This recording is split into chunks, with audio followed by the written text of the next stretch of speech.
ఇది నా ఫాన్ 2లో ఉన్న నవజెరలైన్ బ్రీడర్.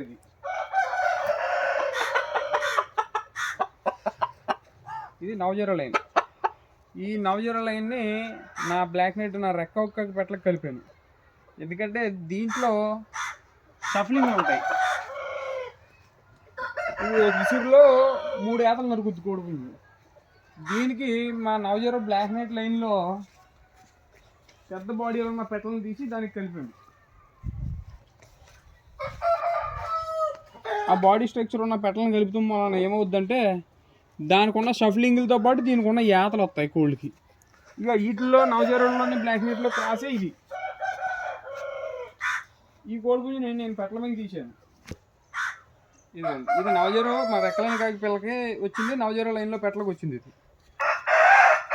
ఇది కోడిపుంజు వచ్చి ఇప్పుడు 4 కేజీలన్నర ఉంటుంది పట్ట. దీని వయసు వచ్చి 12 నెలలు. దీని ఏతలో కోడిపుంజు బాగా షఫలింగు, ఎస్కేపింగ్ స్కిల్స్ అన్నీ బాగుంటాయి. దీన్ని ఇప్పుడు ప్యూర్ ఇండియన్ పెట్టలకు కలిపాం. ప్యూర్ ఇండియన్ పెట్టలు ఈ ఇండియన్ పెట్టలకు కలిపాం. ఇప్పుడు దీన్ని బ్రీడర్ని పెట్టలను ఎలా అలవాటు చేస్తామంటే ఒక బ్రీడర్కి 10 పెట్టలను వేసి ఒక బ్రీడర్లో ఒక యూనిట్లో వేసేసి 15 రోజులు ఉంచేస్తాను. ఈ 15 రోజుల్లో బ్రీడర్లు అలవాటు అవుతుంది. మనం తర్వాత పెట్టలను బ్రీడర్లను బయట కట్టేసి పెట్టలను ఓపెన్ వదిలేస్తాను. ఏ బ్రీడర్ని అయితే మనం అలవాటు చేసామో గ్యారంటీగా దాంతోనే తొక్కించుకుంటాయి.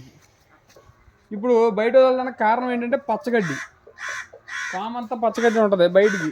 మన కోళ్ళకి కావాల్సింది దీంట్లో అన్ని రకాల మొక్కలు ఉన్నాయి.